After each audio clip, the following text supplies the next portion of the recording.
We're live. How you guys doing? Hi, good. Good morning. Yeah. Good morning. Happy Friday, everybody. We're back.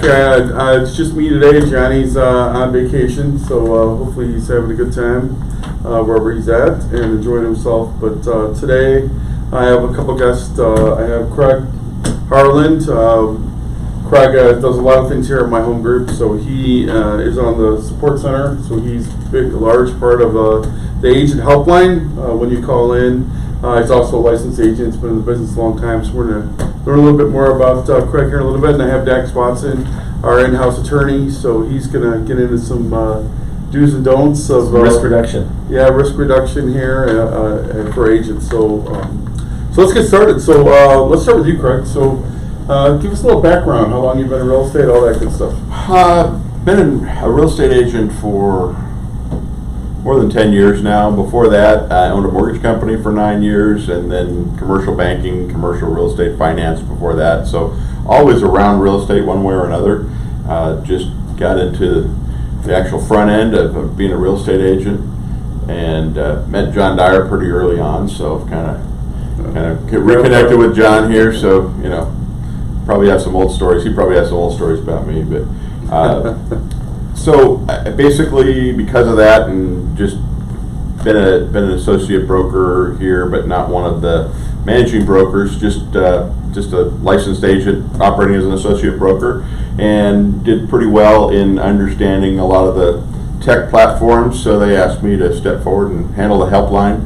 So I'm able to walk people through things if they have issues, questions, and a lot of the questions.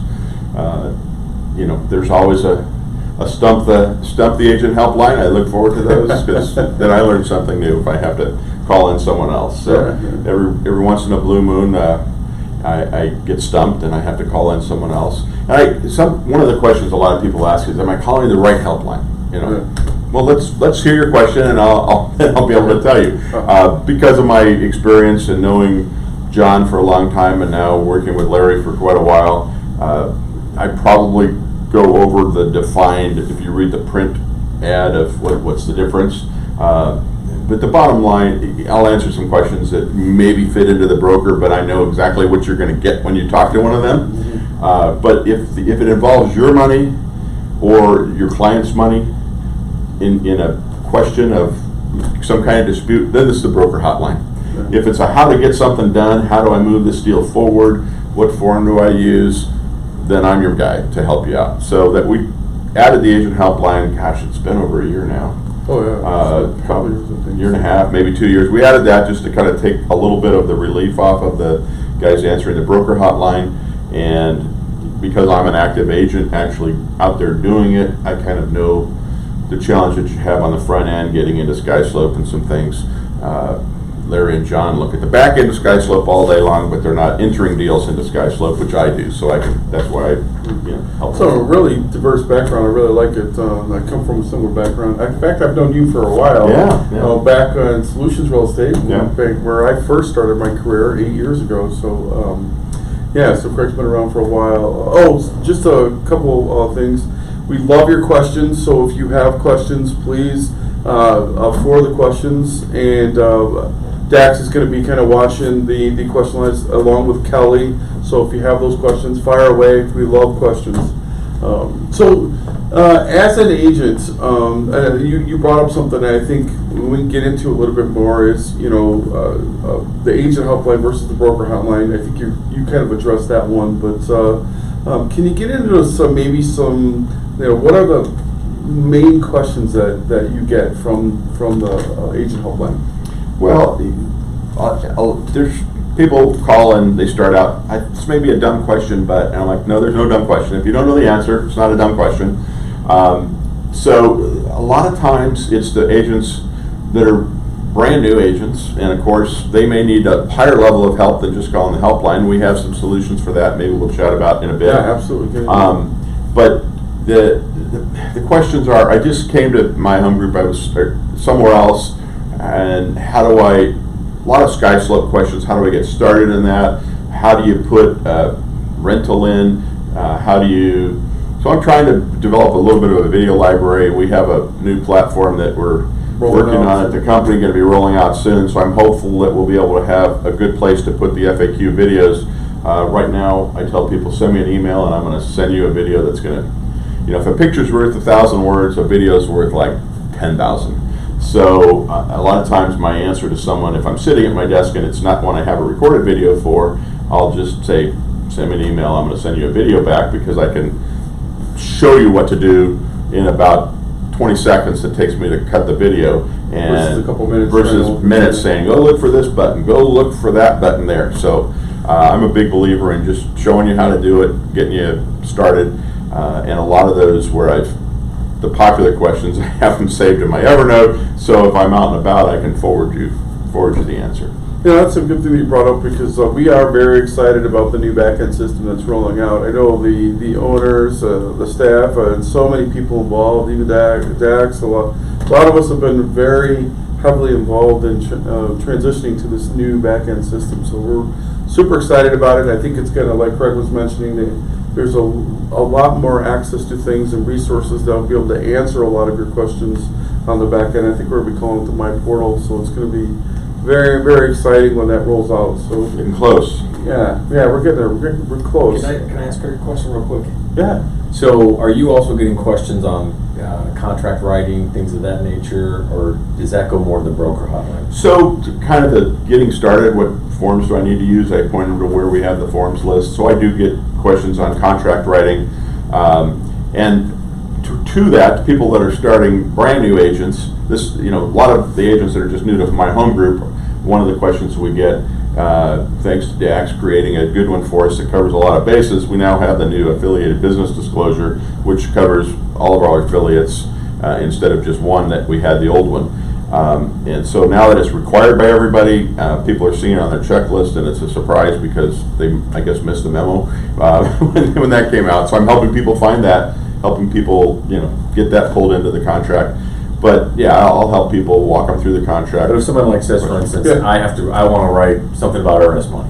Right. We're gonna have earnest money go hard after such and such date. I What do you do with? I stuff don't like get that? into extra language too much. I get into what blank goes on what blank. Yeah, like And line if it's 34. something yeah, like that. so if it's an extra language that's in 8.1, other than the be sure you mention you're an owner agent in 8.1. I don't get into the creating verbiage. But if someone calls with that kind of question, then do we refer them to the broker? Refer back to the broker hotline. Because and the reason I wanted to outline that, and I'm sorry, Michael, I Oh, don't mean to cut you off. I mean, two things.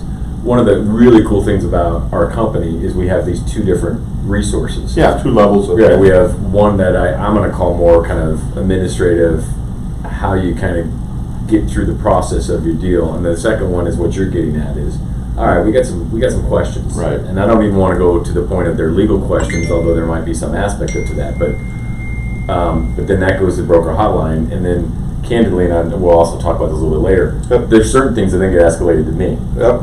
Right. So we've got something that I'm not going to say no brokerage in the state has, but I'm fairly unique. I'm going to guess that we've got something that a lot of brokerages don't have, which is we've got 3 levels of support for our agents in very crucial areas. Right. First, how do you put the deal together? If the deal has some bells and whistles, how can we help you? If the bells and whistles are going sideways, we've got legal counsel. Yeah. I mean, so I think that's really cool. Yeah, that's exactly the whole process right there. So And I don't interact with Dax too much because I'm pushing it up to the brokers, and then they have a little more experience than I have. I've been around a while.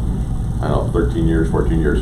But so I push it up to them, and then They'll push it gradually over it to pushes Dax. over. Right, we've got a protocol in place. Yeah. I mean, we don't. I mean, I love you all. I don't know how many people are on, but we're not going to necessarily give my phone number out right away. Right. Because we want to go in protocols. You only want to talk to me at the worst case scenario. Right. Worst case scenario is not the You right don't word. want to talk to Dax. Right. If you're talking to Dax, your life is we not love fun Dax, today. but you don't want to have to. Actually, talk that's to the wrong way to say it. Absolutely, It's if it gets to me, that means we just have that extra layer of support. Oh, that's right. That's right. Right. that what he just said is really the process. So if you have any questions, so the agent helpline is designed for any question. Well, the way I describe it, because I meet thousands of agents over the last 5 years, and the way I describe it is pretty much anything outside of a contract. Like you were saying, verbiage. If there's contract questions, things, you leave that for the broker hotline. But if you have if you have questions, Like Sky system Slope, questions. back-end system, Right. closing department, transaction desk, Conversion, I'm very familiar with conversion, not so much with Boomtown, the other product that we Yeah, provide, but yeah. yeah. or even the way I like to describe the contract part is, if you have a question on, checking a box, or you have, you've never really written one before, but what does line 21 mean or something? There's different things that you really can do on that part of it, and then it does escalate over into the broker hotline. So, I wanted you to touch on something, because there's something else that you do that we call the contract assist line. So that's another thing that you do. So why don't you explain that, because this is part where Craig will help you write the contract. So maybe you can go into that. So the helpline's obviously designed for the 5-minute call. Hey, I'm stuck on this question, or I'm stuck. Point me in the right direction. So for people that are brand new and are like, man, I just took this guy out. He wants to make an offer on a house. What do? I don't know where to go. So we came up with a program because we felt like we needed to have kind of a mentor level support, hand-holding support. So we have the contract assist, or my first contract program, where there is an additional fee for that, but we've tried to keep it reasonable. It's $500 payable when your commission comes in. So if the deal closes, then my home group and myself get paid for that. If it doesn't close, just like you don't get paid and we don't get paid. So in that program, we set up Zoom conference calls. It's not one, we're going to have a series. We walk you through getting the contract written, how should you present the contract, how should you look at comps perhaps for your client when they're looking at the contract. We do it for both the listing and the purchase side. So it's the same level of support. When does it, and so you take them through the contract. This is actually really cool, because I don't think this is something I'm not sure anybody else does out there either. Yeah. But being able to help an agent, whether it's maybe a deal they haven't done before, like land or something, Right. and you take them through writing the contract. When does it stop? So does When the deal closes. Oh, you actually take them all the way up? All the paperwork through the whole deal. I mean, we'll write the contract, we'll evaluate the inspection report, help you with the BINSR process, help you with addendums along the way, help you with letting you know, I'm not going to be calling the lender, but I'm going to let you know when you need to be calling the lender and what you need to be asking to make sure that process is moving along. And I do it over a Zoom webinar so that I put the agent in front of the computer typing the keys, and I'm looking over his shoulder. He shares his screen with me, Yeah. he or she, and I'm just looking over their shoulder and say, oh no, we're going to put this there, and go look at, you need to get that. So I teach them where to get the other forms, like the affiliate business disclosure, the swimming pool notice, and some of the forms that aren't in the transaction desk, but you need, required parts of the contract. That's amazing. Yeah. So you really take them from start to finish. Yeah. So we're, depending on, and in a listing situation, I'm going to help them evaluate offers, suggest how they might want to present it to their seller, what conversation they want to have with their seller. So just being that backstop, and so it's, we're going to have a number of hours spending time over.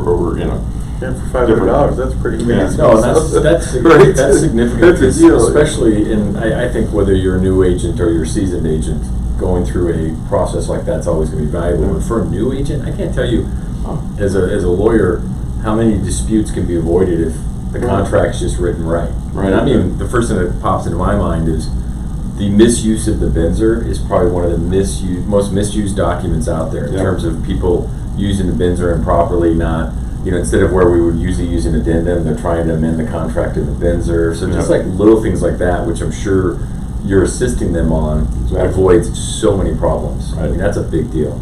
It's quite often a new agent, their first deal is their own house. Right. And maybe their parents' house, or they're looking at it. Maybe their first deal is not a profit center, and they're like, well, I wasn't going to charge myself a commission, so I don't have $500 to pay you. But I can tell you, I've had several that said, oh, that's great, and sorry, Dax, this kind of fits in your. I'm like, well, the good news is, I tell people, well, if you mess up, the good news is you can't sue yourself. But the reality is, I've had a number Actually, of brand you know what though? Let me interrupt on that. Yeah. So they're doing what? Selling their own house or buying their own house? Well, I've seen it both ways. All right, so here's the bad news. If they're selling their house, who's the number one target in litigation? It's the seller. The seller. Right. Yeah, And not so- that the agents don't get dragged in, but so Yeah. there is some There is some there's litigation protection, or Exactly. that's not the right word. What's the risk reduction? There is some risk reduction. Risk reduction available. Right. Which we're going to get into more. In fact, he just answered one of the questions I was going to ask. Yeah. So, let's come up with another one. So I'm almost set here. So of course the train left the station in my brain, but where was I with that? Well, that's what lawyers do. They interrupt you. The people that have said, okay, I'm going to do that in addition to the My Home Group $299, I'm willing to pay the $500, and I just charged myself, put that on the ER for a listing or whatnot. Yeah, yeah. And they're like, that was the best $500 I ever spent. Because they come in realizing what they don't, but they come out of it realizing what they didn't know. Because class teaches you the framework of real estate in Arizona, it doesn't teach you how to do real estate in Arizona, unfortunately. Of course. Yeah. Absolutely. Yeah, I just think that's amazing. I for some reason was thinking it wasn't going all the way through close of escrow, but that's an incredible deal right there. Yeah. No, that is so- a great deal. That's great. Actually, I didn't even know that either. That's fantastic. No, I to be honest, I thought you took them through like the Windsor period, like through that period, which is at that point it's usually waiting, to close. I mean, that's most of the activity, frankly, Yeah. but if they have a question comes up and, That's still incredible, Yeah. and I think if you're a new agent, that's definitely something you should consider. and we get everything in sky slope, so you're compliant and, Yeah, well, that's fantastic. And so, can you talk a little bit about, because you get this a lot too, and I know I do this a lot, and I know all of you know that all of us do a lot of training here at my home group, and so I've spent the last 5 years a lot of time with agents on getting started, like what to do to really get going in real estate. So maybe you can touch on, just because you have with all the questions coming into the agent helpline and SkySlope and all that stuff, can you maybe give us sort of a summary of how to start putting that stuff together? Should they get SkySlope right away? Definitely start taking, obviously, classes on transaction desk. Maybe you can summarize a little bit for the newer agents, really how to get started. well, obviously, the first thing you're excited to do is look at ARMLS and look at houses, because that's, what your potential clients are, your friends, when they say, what's going on, can you tell me about this house down the block that I saw? So the next natural step is to really, I think, understand transaction desk, which is where you're going to create your forms. Sorry, hold on. That's okay.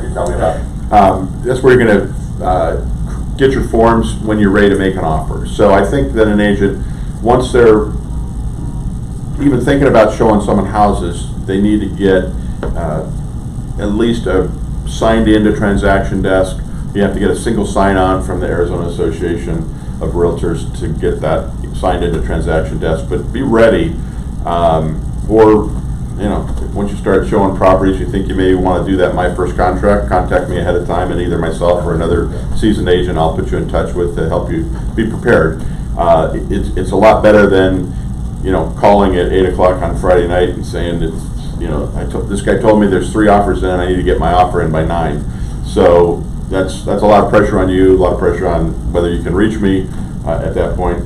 Sometimes you can, sometimes you can't. So plan ahead on the transaction, creating the forms. The SkySlope is. Look, can I ask a question on that? So, or not a question, but something that I used to do, and I know you've done it, is you do it all the time, but and transactions are something, honestly, I'm going to be honest here, I need to start taking classes on it, because I'm starting to do a few deals here and there, but I've been a zip forms guy. Yeah. So, and in there I created, you talk about forms, I created different templates, Yep. if you will. So does Transaction Desk allow you to do the same thing, so you can create templates for certain type of transactions? Every agent should do a standard purchase and a standard listing template, and then you can branch out from that. If you get a number of properties that have wells and septic, you could create a template that has those forms. But you should at least have the basic core template of what My Home Group requires in a deal. Yeah, from a list. So we've got a PDF that you can find in SkySlope under working documents, and you can also find it in the myhomegroup.com, the agent back office. In the upper right hand corner, click on agent, sign in under resources, forms and flyers. There's a PDF of the required documents for a listing and a purchase. And up front, you should get yourself familiar with that. Then go into Transaction Desk and create a John Doe file and work with it. Play, Yeah, try so to you can add get, like, a forms, test- look test through it. it, because then you'll be able to print one out, and our broker, John Dyer, recommends that you read the contract. I don't know, he's come down from his 50. Oh, you do have a question? Okay, so, He's come down from his read it 50 times before you're ready to before we go, get but to at that least question- 5 times. Yeah, right? So before we get to the question, I just wanted to say in summary, basically, you can create templated for a listing agreement, for a buyer side, and then you can So even you get. push one button and here's all And here's all eight your forms that forms, you need. yeah, so I highly recommend that, it really saved me a lot of time, and I know I created 5 or 6 different templates, at one point, so we have a question. Well, we've got a question from our fearless leader, Johnny Walker, who's not here. Oh, he's not here? He's still participating. He's here in spirit. Hey, Johnny. He's here online. Here's online. We love you, So, man, we miss you. And I think you've kind of already answered the second part of this question, but I'll ask it anyway. So Johnny says to you, Craig, on average, how many calls a day does the helpline get, and what is the most common question or That's a great questions? question. So, I think the average is between 15 and 20 a day right now. So, slows down a little on Sunday, but Saturday keeps that up. And so be patient, people, because the agent helpline, in case you haven't caught it from this, is me. So, so occasionally I'm in the middle of life or in the middle of a deal, and I'll get back to you as soon as I can. And if you leave a message that's detailed enough, sometimes I can just text you back the answer. So that is definitely, that's that answer. We do have backup support, so when you're out. If I go on, if I need a week off, I have a backup person that takes it Which over. used to be me. Which used to be Michael. So we've got, Camille's been helping me last few times. Camille's so. great, so she's. So we get an active agent that's experienced to help you with that. A lot of Sky Slope questions, frankly, is probably the number one crap Just how to category. use it, kind of a thing. Yeah, and then the second would be, I just got my license, where do I start? Well, I think what's going to be super important, and we're not going to get into today too much because it's still in process, but is Michael was mentioning, we are in the process of changing our back office. So I assume that once that's done, the agent hotline is going to be even more vital than ever. Yeah. As we work, it's going to be awesome. It's an upgraded system. It's going to be Very upgraded, yeah. It's going to be next level stuff, but it's going to be new. Yeah. There's going to be a ton of resources back there for agents. So great question, Johnny. Johnny's got one other kind of comment / question. Did you just Okay. take a picture of yourself? No, I might have. I was trying to silence the phone ringing. Yeah, and I think we kind of already sort of jumped in on this a little bit on something I said, but it sounds like the hotline / helpline can be used as a safety net for subjects not covered by documentation strategy type stuff. Is that true? As a safety net for things not covered. Well, I think what Johnny's getting at, and Johnny, you can comment again if you want to, is stuff comes up. Like, how do we write this in the contract, or how do we do this, some of this might dovetail into the broker hotline, it might dovetail to me, but some of it might be, I've got somebody that wants to back out of the deal, things Right. like that kind of stuff comes up in transactions, and we have a system in place that allows us to help our agents walk through that. Right, Yeah. and I, as the first level, if they call me with that question, I'm going to figure out where they're at in the deal. Can they still cancel under the Binzer, which is the easy button? Right. So I may walk them through that if they're there. I'm like, so here's the easy button. If you're past that and you're trying to find another angle, then it's pushed uphill and then pushed over to DAX. But so it's a safety. So I do get probably a third of my calls are people in the middle of a transaction and something weird came up that they don't understand. Right. So At a minimum, it's a good place to start. Yeah. Exactly. And then we can be the traffic cops and Right. direct them where we need to direct Yeah. them. Absolutely. Exactly. Absolutely. That's all fascinating things. Thanks, Johnny, for the questions. If there are any other questions, please send them to us. We love questions. So let's move things from this direction over to Dax. All right. Dax, why don't you give us a little background on you and how long you've been in the business, all that great stuff. So I graduated law school in 1999, so 21 years. For that entire time period, I've been defending real estate companies, Oh, wow, that's awesome. representing real estate companies. For the first 20 years, I was in private practice and literally represented real estate companies. Defended folks when they got sued. So that's kind of the risk reduction element. About a year ago, I came over and joined my home group to to do the in-house work, to do some of the risk reduction we're talking about. We're doing some education platforms. We're doing a bunch of really cool stuff. But my experience in terms of understanding the trap doors comes from all those years of seeing where those trap doors are. Yeah. So as you know for sure, I don't know, Craig, if you know, but I taught CE classes for 20 years and taught a ton of them, and it's all risk reduction based. So when we talked about getting together today, the idea was let's talk about the different things that we have here that make us a little unique, which is the agent hotline, the broker hotline, and this risk reduction platform that pretty much no brokerage has. So that's me. I did probably 50 jury trials over the years. Probably 40 of them were defending real estate companies that got sued. Wow. So I've seen it all. I mean, I've got the fact patterns of all fact patterns. So it's crazy. So anyways, that's me. Well, so thanks for sharing that. We're super excited you're here. So what I'd like to do is get into a little bit first before we get into the risk reduction. Mm-hmm. What can agents do to like set themselves up? Like, you know, I know there's a lot of things. I know, for example, you're teaching PLLC classes, things like that. So what can an agent do when they're first getting into the business, maybe to get set up as a business? Well, that's a great question. I think for that question actually in my mind applies to newer agents or somebody that's been practicing for as long as I've been practicing law. I mean, the number one way I think you can always start from, and I think this ties into risk reduction, start from scratch, is treat your business like a business. I'm not saying that this is universal, but I think a lot of agents don't treat their business like a business, even though it is what they do full time. And what I mean by that is it starts from how you hold your license. Our recommendation is typically if you have a license and you are actually operating on a regular basis, that you should have your license in a PLLC, which is a professional limited liability company, because that's the first step in treating your business like a business.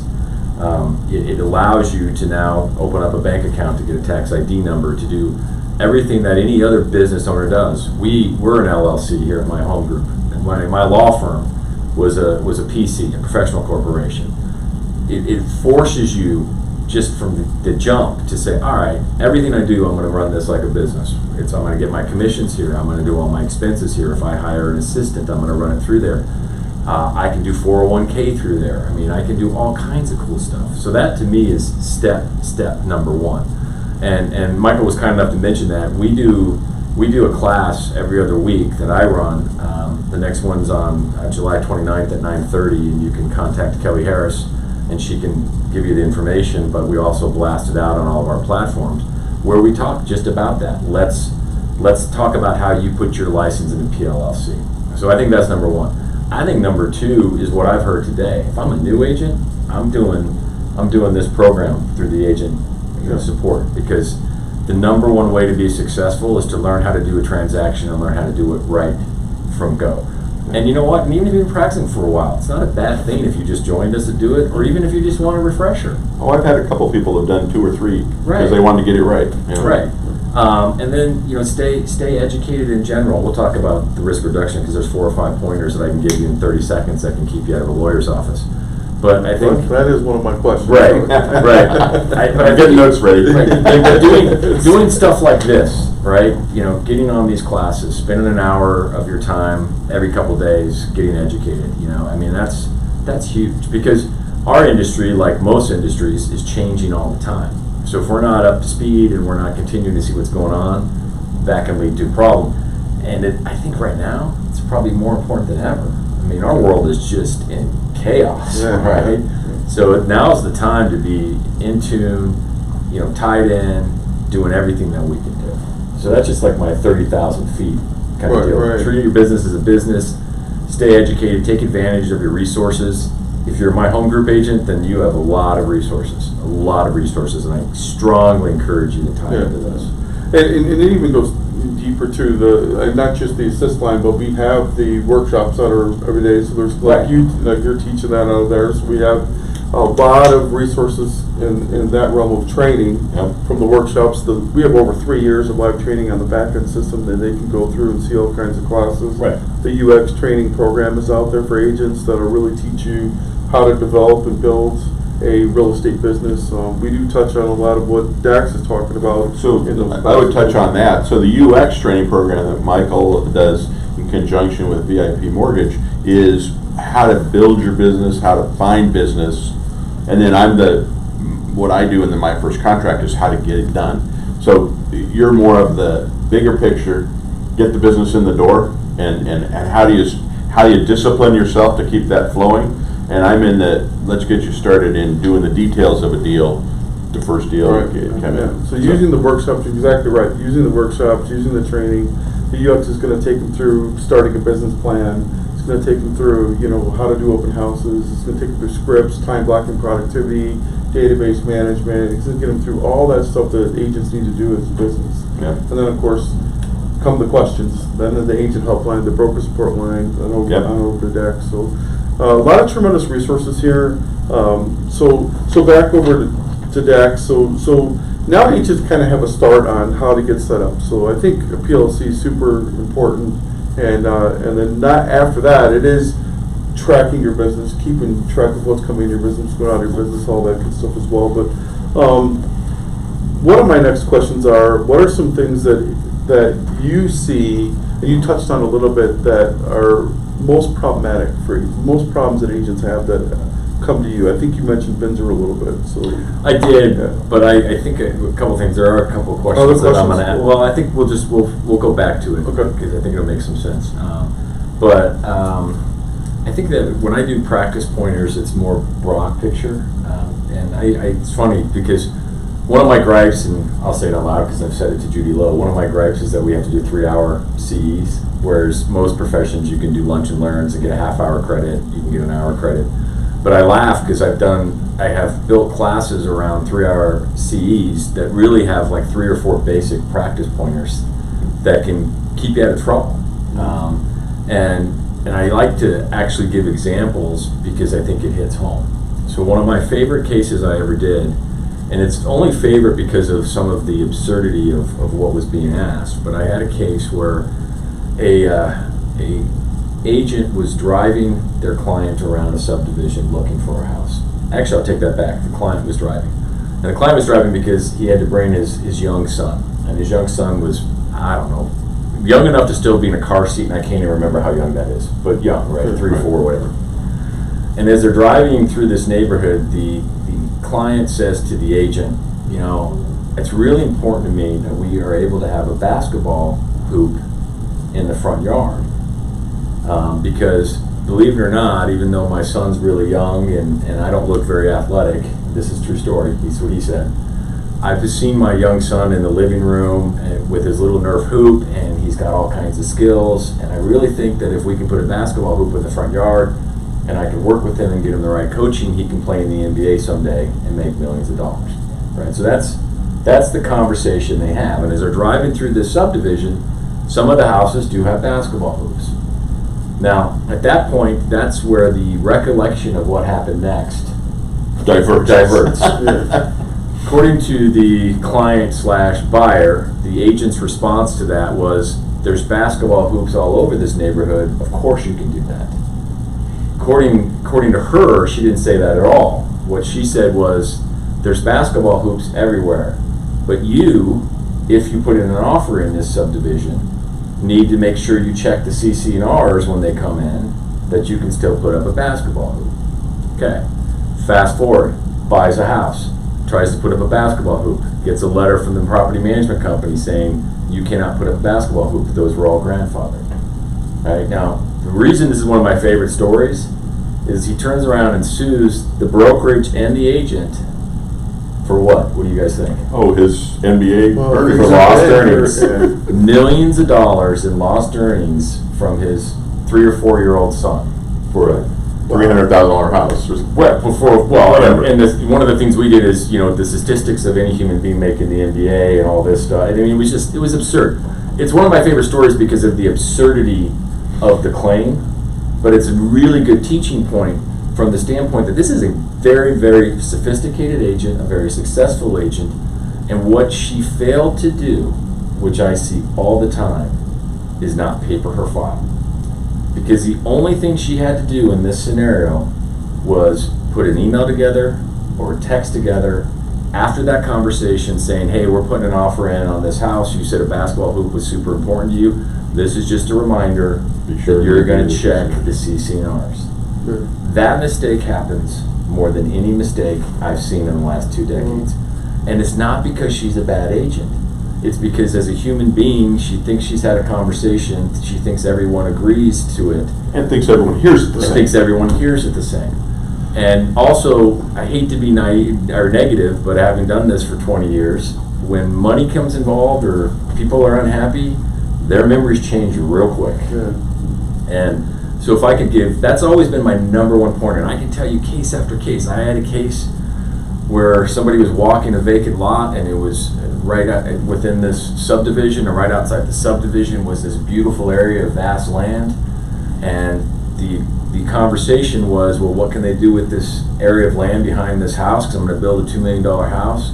According to the agent says, I don't know, you should go check that out, because the buyer was a builder and he was going to build a house on it for himself. I said, you check that out when you pull the building envelope and so forth. According to the buyer, the agent said, it's all reserved for NAOS, you're going to be super fine. Guy buys a lot, builds a $2 million house, and they build a waste treatment facility right behind his house. Wow. How do we I know that avoid- neighborhood. Right. How do we avoid that lawsuit? We paper our file, an email, a text. And this just brings up something, and this is just a question, does the buyer advisor help in that situation? Well, that's a great question. So I get that all the time when I actually teach my CE classes. It's like, well, we have a buyer's advisory.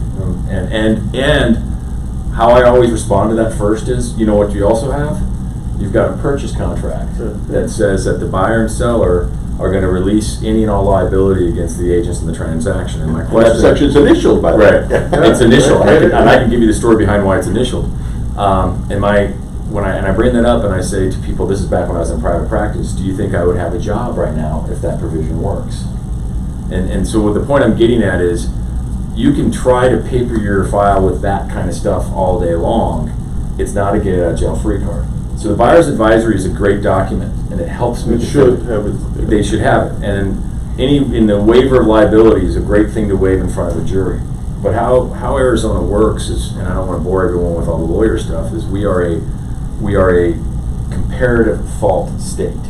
And what that means is when somebody files a lawsuit, and it's always buyers, right? 99% of lawsuits are buyers, because they bought a house or a lot or a commercial property, and there's something about it that they feel is wrong about it that wasn't disclosed, and they turn around and they sue both agents, they sue the seller, they sue the home inspector, the property inspector, whatever. And what happens is the jury is allowed to look at everyone that's involved, and they can allocate fault by percentages of who messed up the most, right? And one of the things that we can do is we can deflect fault not only on all the other defendants, but we can deflect fault on the plaintiff, the buyer. So that's where the buyer advisory and those things come in, and the SPUDs and stuff like that. It's like, all right, well, you had a buyer's advisory that told you to go check out A, B, C, and D. That's still not a get out of jail free card for us if we, for instance, didn't do something we were supposed to do, but it gives them some percentage of responsibility if they also had a written disclosure. So it helps, Right. but So none why of not? that stuff's a get out of jail free card. So why not bulletproof the file by documenting everything? Well, and that's the problem. The buyer's advisory doesn't have the two examples I just gave you, right? There's nothing in there that talks about, he wanted a basketball hoop, and it was his impression that the agent said you can put up basketball. There's nothing in there about that. I mean, there's a standard. You're going to do your due diligence. You're going to make sure everything's suitable for your property, all that. But if a buyer is alleging that you had a specific conversation, that you made a misrepresentation, even if it wasn't purposeful, it was just negligent. Like, let's assume she did say that. Let's assume she said it in this way. Well, there's basketball hoops everywhere, so I'm sure you could put one up. That's not someone being deceitful. That's just making an observation. But that's enough to where if that turned out to not be true and they relied on that, now we got a lawsuit. Interesting. So it's, again, it seems so simplistic, but I can tell you that probably 80% of the lawsuits that I defended in my 20 years could have been avoided if the agent would have papered their file. And when I say that, I'm not suggesting that agents are bad agents. It's people are people, and they're not thinking that conversation wasn't heard the way that they thought it was heard.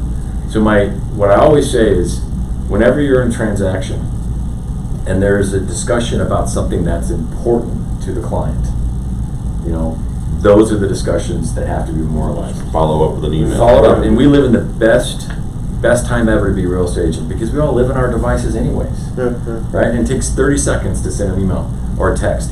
And what it's going to do... Texts are a little hard to track down the road. Well, I was going to talk about that too. An email or text. And what's great about it is not only are you doing what we would call in the business a CYA, right? Cover your assets, or the other way, right? But you're giving them service, right? You're continuing to show them that you understand what their needs are, that you're a team, that you're supporting them. And so it's just a smart thing to do, and it protects you. But Craig brought up a really good point. My personal preference as a lawyer is emails over text. I'm increasingly seeing that texts are becoming the modus operandi. And the reason I like emails better is because we are more likely to keep the same email than we are likely to keep the same phone. Now, while we might keep the same phone number if we can, we don't always keep the same phone carriers. We switch to a new phone. Now, technology is really good now, and you should be doing this anyways. If you are interacting with your clients via text, you need to be uploading the various apps that allow you to move your text into the cloud and allow you to set up individual files, which you should be doing. You should be doing that with every file anyways. Every file you should have your own separate personal file with whatever emails, whatever text you have, and they should just be there. So someday if something sideways goes on, you can pull it up and say, here's my text, here's my email. I try to encourage agents to create folders either based on the address of the property that, or the client's name, and then just dump everything in that folder. And then at the end of the year, just often flash drive it so that you constantly saving it. And then at the end of the year, throw it in your tax box, just so you have everything. So. Right, and then I will jump forward. I don't think we have any questions on that, because I do want to actually get back to the couple questions I think that there are for Craig. My other two big things is stay within your scope of expertise. That's the other one where I see people get in trouble all the time, and some of that's super easy. If you're a residential real estate agent and you go do a commercial deal, you're probably I know you're outside of your scope of expertise, and vice versa. Same thing if you're a commercial residential real estate agent, you go do a land deal, you're outside your scope of expertise. You may think you're not, but you are. I mean, there's just different bells and whistles that come with land. So some of it I think people can understand, and they can think, okay, well, yeah. And just so everyone knows, I'm sure you all learned this in real estate school, there's an actual code provision that says you are not allowed. When I say code provision, it's the classic commissioner's rules that we all take classes on. It says you are not allowed to step outside of your scope of expertise as a licensee. Now, you can do it in one of two ways. You can step outside your scope as a licensee and your expertise if either you affiliate up with somebody that has that expertise, or secondly, you get written authorization from your client to do so. And I always found that second one to be funny, because basically you're saying, hey, I don't know what the hell I'm doing, but let me go. Tell me I'm okay doing it. Yeah, it's ridiculous. But where I see the biggest issue in terms of risk reduction and litigation is not the common sense ones. Residential shouldn't do commercial shouldn't do residential, blah, blah, blah, blah. You shouldn't go sell a business. You can do business opportunities if you've never done one, right, without help. The number one I see that people avoid, or people fall into all the time, is geographic.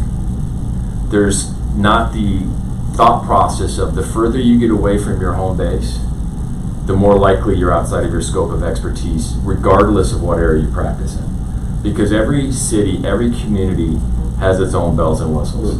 And I cannot tell you how many lawsuits I had over the years where an agent went from the East Valley to Anthem, not realizing that in Anthem there were certain communities, for instance, that had some builder defect issues, and where the entire community was, had problems with their piping, and there was a class action lawsuit, and there was a settlement that allowed for replacing of the piping, and blah, blah, blah. And I'm just rattling off stuff, right? Agent brings somebody in there, they buy the property, they have an issue, and then they turn around and they sue the licensee from back in the East Valley, because the licensee in the East Valley had no clue about these problems. And it's like that everywhere. We have fissures out in Queen Creek. We've got expansive soil in Gilbert. You know, we've got restricted age communities in the West Valley, which people say, well, that's easy.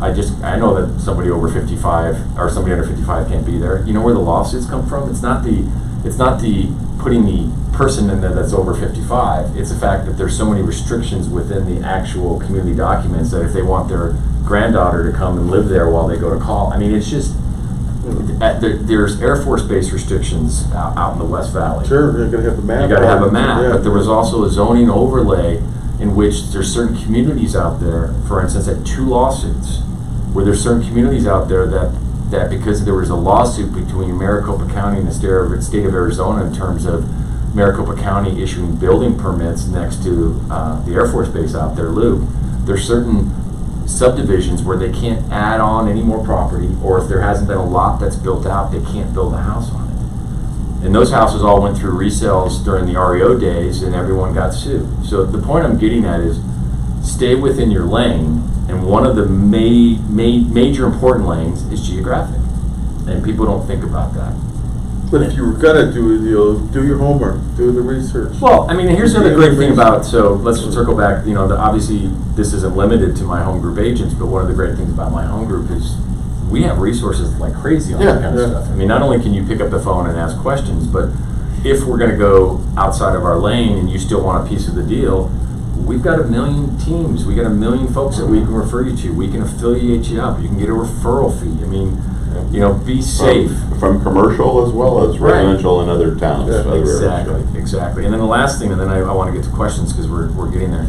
I guess there's 2 things. One is what we've been talking about, which we led off with, is just ask questions, right? The number one thing I see agents not do, not the number one thing, one of the main things is they don't ask questions. Yeah. You know, there's nothing wrong with picking up the phone and asking somebody for help. There's no stupid question in real estate. Right. Ask. And then my other last practice point before we jump into some of these questions that we have online is know when to walk away. Too many times we are so desperate for a deal or a relationship that we ignore our instincts. I can say personally in my legal career, every time that I sat in my conference room with a potential client that I had a bad feeling about, whether it was we just weren't going to mesh or their expectations didn't seem reasonable to me, every time that gut feeling came in and I still took the client, It was a problem. I regretted it. Yeah.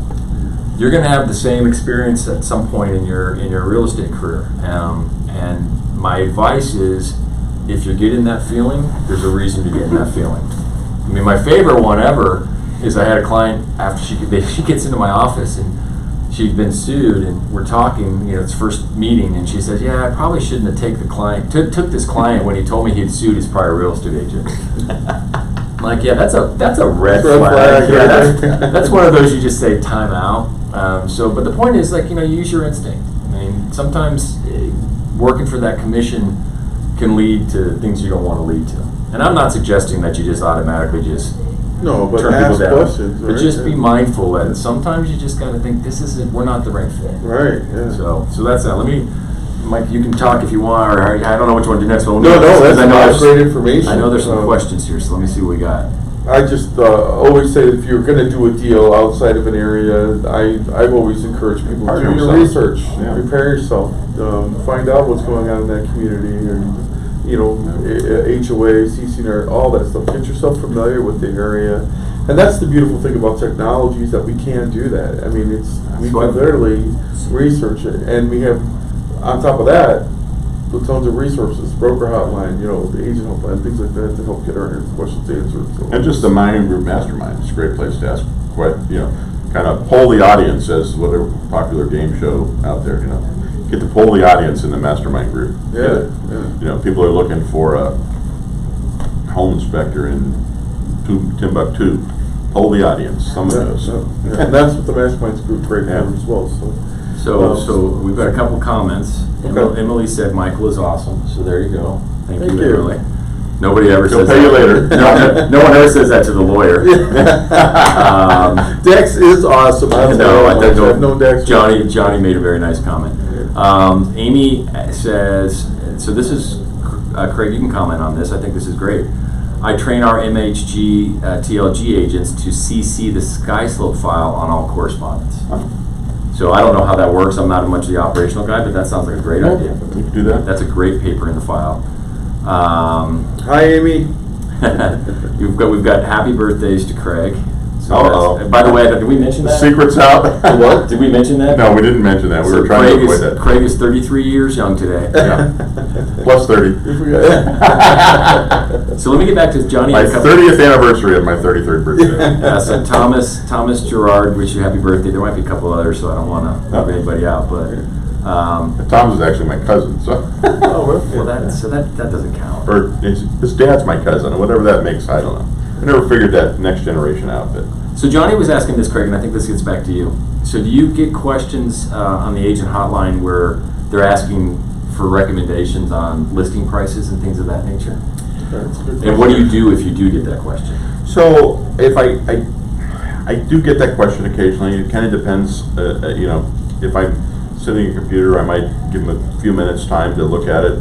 That more falls into the time-consuming nature of paying for the time than the 5-minute question. But occasionally we'll, I'll say, send me your comps, and I'll, give you a little bit of direction and help people with, current experiences that I've heard of or that I've had. So I help them a little bit, but I kind of steer them to the direction, don't come up with a conclusion for them, if you will. Okay. That's kind of the answer. Okay. And then Yeah. And then there's another question. Oh, go ahead. I sent him to John. No, I was just saying, I could see you getting that question a lot, and I know when it comes to trying to figure out what the price would be, start teaching these agents to work in a range and not just having settle on one number, because it is the seller's decision, right? So it's, well, and I think that actually comes back into risk reduction. CMAs. Yeah, make sure. you work Facts, where you want to be. Make sure you do the CMAs correctly and paper the heck out of your file. Because we do get those lawsuits. I mean, I pay too much kind of lawsuits. And we get the reverse, which I think this is Johnny. No, this is. Did I ask you the offer question or the listing question? I'm sorry. So Johnny kind of asked both ways. Are you getting questions on what a listing price should be, and are you also getting questions on what offers should be? More on the listing prices, the questions I get. On the offer price, the question I get is the frustration we're all having. How can I get a house for my client? I keep getting turned down. So I get that question. I'm like, And with escalation clauses and stuff like that, I see out there right now, which is a crazy thing. the other side, if you present an offer with an escalation clause, they're not bound to it. So it doesn't guarantee it's going to work. Right. When I represent the seller, typically I try to, I frankly suggest, I present it as an escalation clause to my seller, but I always suggest we go back with a multiple counteroffer with our targets, rather than rely strictly on the escalation clause. So that's not a guarantee, because there's no one locking you into an escalation clause. And I think that I like keeping a level playing field and an open platform. So I typically suggest you go back with a multiple counteroffer. One question, Dax, coming back to you. But I just have to laugh. Johnny says, this show seems like it's missing something this week. Yeah. I think it's the best show it's ever had. Wasn't good for me.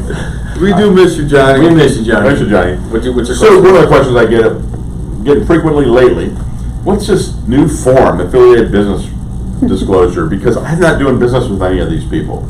So just in the 30-second snippet, obviously we need to have our agents, they missed the memo on May 1st, so they're finding it on their checklist when they're trying to get paid out their commission.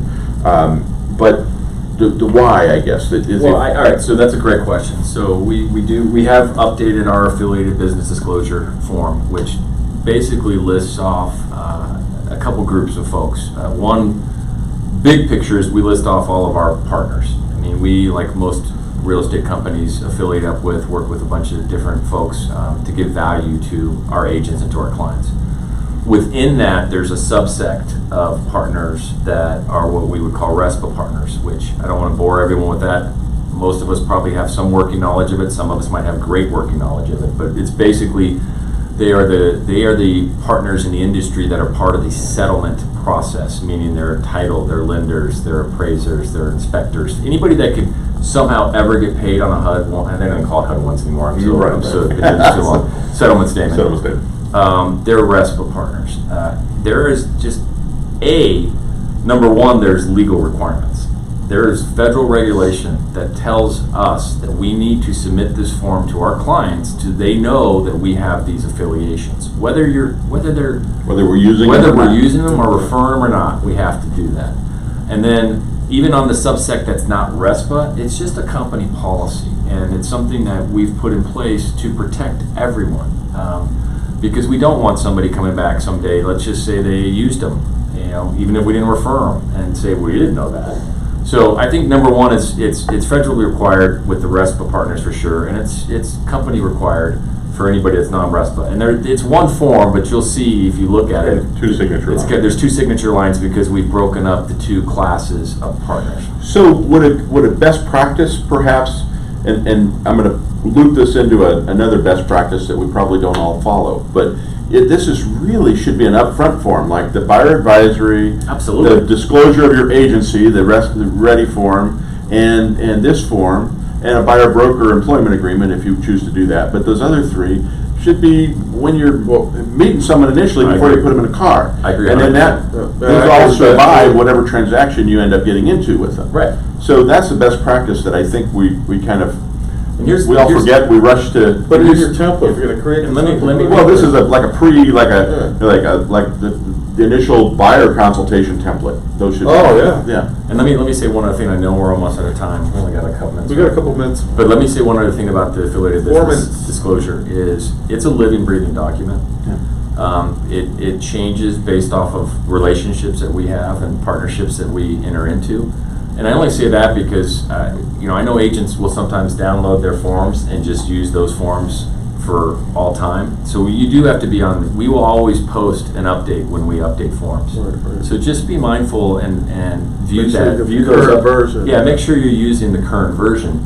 And then on our end, we need to make sure on the broker end when we're reviewing files, if you're not using the current version, that we're flagging that. But we're human beings too, so it's really super important that you watch for updates and make certain that if you have downloaded those forms and you're just using those, every once in a while you need to go back and check to make sure they haven't been updated. Awesome. We could spend a whole hour just listening to some of the cases he's worked on. So That's why I could teach you pretty 3 hours. amazing. That's why I could teach 3 hours of those classes. Yeah. Do we have any questions? I don't think so. I'm flipping Okay. through. Did I miss any, Kelly? I don't know, I can't see now. Oh, you can't see that. Kelly, our fearless leader's here, but Yeah, she's not she's on here. camera. She's here to make sure we wrap up. So just to wrap up, again, everybody out there, utilize the resources we have here. We have the agent helpline. We have the broker hotline. We have the back office. There's a lot of great resources out there as well. The workshops, the UX training program, and hopefully you don't need DEX, but if you do, you know you're in good hands. So we're so excited that you're here. Also want to remind you that DEX class is April 29th? So July 29th, we'll have the PLLC class. It's at 9:30. Kelly Harris will post on it on our various platforms. Most of you, I'm sure all of you know Kelly, so you can always reach out to her directly as well. And it's a half-hour class. It's an informative class. It talks about the benefits of it. It also talks about a program that we offer if it's something that you would like to do. Fantastic. So that's the 29th. Make sure you check that out. I think next Wednesday is also new agent orientation. So all of you new agents out there, if you haven't been to that, you definitely want to check that out. And we really appreciate everybody's time today. And hope you guys all have a great rest of the weekend. Are we done? We're Yeah. done. All right, we're done. It's Thank you all. 7:59. Have Thank a great you. weekend, everybody, and we'll talk to you soon. Good job, guys. I just want to make sure I was up here because last time you stopped at your